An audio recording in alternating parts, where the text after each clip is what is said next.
The Blue Castle. Chapter 18. Valancy was acquainted with Barney by now, well acquainted, it seemed, though she had spoken to him only a few times. But then she had felt just as well acquainted with him the first time they had met. She had been in the garden at twilight, hunting for a few stalks of white narcissus for Sissy's room when she heard that terrible old grey Slosson coming down through the woods from Mistawi's. One could hear it miles away. Valancy did not look up as it drew near, thumping over the rocks in that crazy lane. She had never looked up, though Barney had gone racketing past every evening since she had been at Roaring Abel's. This time he did not racket past. The old grey Slosson stopped with even more terrible noises than it made going. Valancy was conscious that Barney had sprung from it and was leaning over the ramshackle gate. She suddenly straightened up and looked into his face. Their eyes met. Valancy was suddenly conscious of a delicious weakness. Was one of her heart attacks coming on? But this was a new symptom. His eyes, which she had always thought brown, now seen close, were deep violet, translucent and intense. Neither of his eyebrows looked like the other. He was thinned, too thin. She wished she could feed him up a bit. She wished she could sew the buttons on his coat and make him cut his hair and shave every day. There was something in his face, one hardly knew what it was. Tiredness? Sadness? Disillusionment? He had dimples in his thin cheeks when he smiled. All these thoughts flashed through Valancy's mind in that one moment while his eyes looked into hers. "Good evening, Miss Stirling." Nothing could be more commonplace and conventional. Anyone might have said it. But Barney Snaith had a way of saying things that gave them poignancy. When he said good evening, you felt that it was a good evening and that it was partly his doing that it was. Also, you felt that some of the credit was yours. Valancy felt all this vaguely, but she couldn't imagine why she was trembling from head to foot. It must be her heart. If only he didn't notice it. "I'm going over to the port," Barney was saying. "Can I acquire merit by getting or doing anything there for you or Sissy?" "Will you get some salt codfish for us?" said Valancy. It was the only thing she could think of.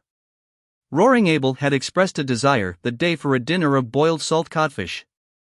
When her knights came riding to the Blue Castle, Valancy had sent them on many a quest, but she had never asked any of them to get her salt codfish.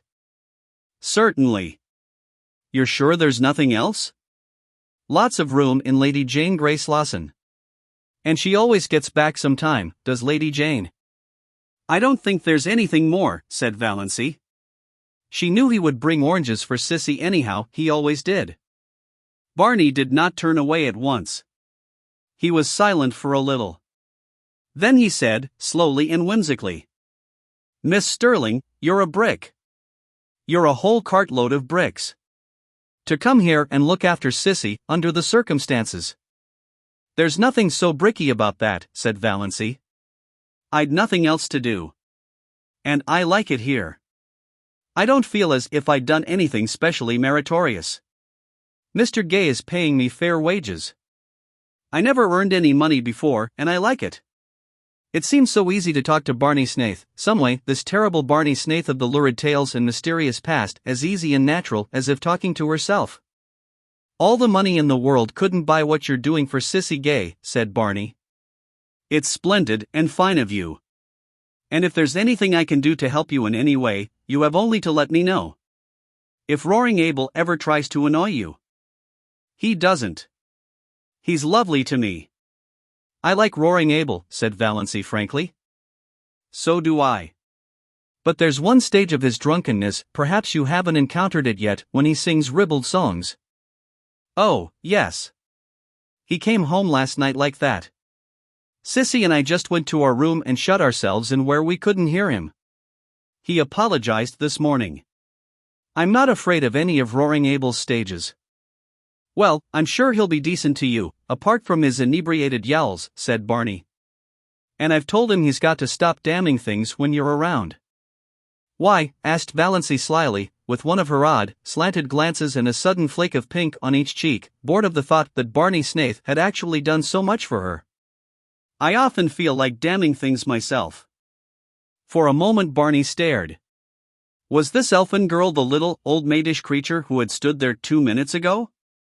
Surely there was magic and devilry going on in that shabby, weedy old garden. Then he laughed.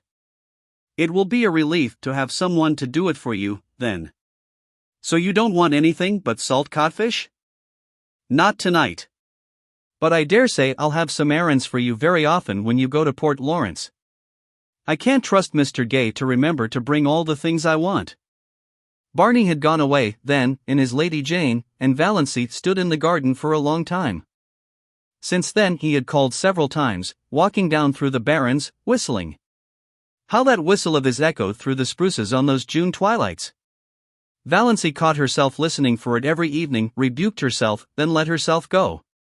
Why shouldn't she listen for it? He always brought Sissy fruit and flowers. Once he brought Valancy a box of candy, the first box of candy she had ever been given. It seemed sacrilege to eat it. She found herself thinking of him in season and out of season. She wanted to know if he ever thought about her when she wasn't before his eyes, and, if so, what? She wanted to see that mysterious house of his back on the Mistawis Island. Sissy had never seen it. Sissy, though she talked freely of Barney and had known him for 5 years, really knew little more of him than Valancy herself. But he isn't bad, said Sissy. Nobody need ever tell me he is. He can't have done a thing to be ashamed of. Then why does he live as he does? Asked Valancy, to hear somebody defend him. I don't know. He's a mystery. And of course there's something behind it, but I know it isn't disgrace. Barney Snaith simply couldn't do anything disgraceful, Valancy. Valancy was not so sure. Barney must have done something, sometime. He was a man of education and intelligence.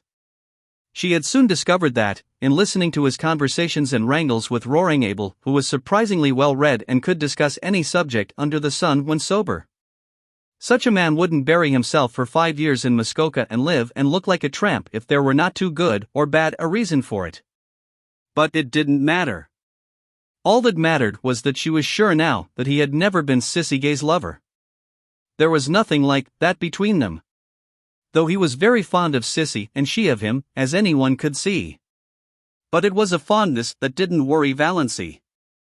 You don't know what Barney has been to me these past 2 years, Sissy had said simply. Everything would have been unbearable without him. Sissy Gay is the sweetest girl I ever knew, and there's a man somewhere I'd like to shoot if I could find him, Barney had said savagely. Barney was an interesting talker, with a knack of telling a great deal about his adventures and nothing at all about himself. There was one glorious rainy day when Barney and Abel swapped yarns all the afternoon while Valancy mended tablecloths and listened. Barney told weird tales of his adventures with shacks on trains while hoboing it across the continent. Valancy thought she ought to think his stealing rides quite dreadful, but didn't. The story of his working his way to England on a cattle ship sounded more legitimate. And his yarns of the Yukon enthralled her, especially the one of the night he was lost on the divide between Gold Run and Sulphur Valley. He had spent 2 years out there. Where in all this was there room for the penitentiary and the other things? If he were telling the truth. But Valancy knew he was. Found no gold, he said. Came away poorer than when I went. But such a place to live. Those silences at the back of the north wind got me. I've never belonged to myself since. Yet he was not a great talker. He told a great deal in a few well-chosen words, how well-chosen Valancy did not realize. And he had a knack of saying things without opening his mouth at all. I like a man whose eyes say more than his lips, thought Valancy. But then she liked everything about him, his tawny hair, his whimsical smiles, the little glints of fun in his eyes, his loyal affection for that unspeakable Lady Jane, his habit of sitting with his hands in his pockets, his chin sunk on his breast, looking up from under his mismated eyebrows. She liked his nice voice, which sounded as if it might become caressing or wooing with very little provocation. She was at times almost afraid to let herself think these thoughts. They were so vivid that she felt as if the others must know what she was thinking. I'd been watching a woodpecker all day, he said one evening on the shaky old back veranda. His account of the woodpecker's doings was satisfying. He had often some gay or cunning little anecdote of the wood folk to tell them. And sometimes he and Roaring Abel smoked fiercely the whole evening and never said a word, While Sissy lay in the hammock swung between the veranda posts and Valancy sat idly on the steps, her hands clasped over her knees, and wondered dreamily if she were really Valancy Stirling and if it were only 3 weeks since she had left the ugly old house on Elm Street. The barrens lay before her in a white moon splendor, where dozens of little rabbits frisked. Barney, when he liked, could sit down on the edge of the barrens and lure those rabbits right to him by some mysterious sorcery he possessed. Valancy had once seen a squirrel leap from a scrub pine to his shoulder and sit there chattering to him. It reminded her of John Foster. It was one of the delights of Valancy's new life that she could read John Foster's books as often and as long as she liked. She could read them in bed if she wanted to. She read them all to Sissy, who loved them. She also tried to read them to Abel and Barney, who did not love them. Abel was bored and Barney politely refused to listen at all. "Piffle," said Barney,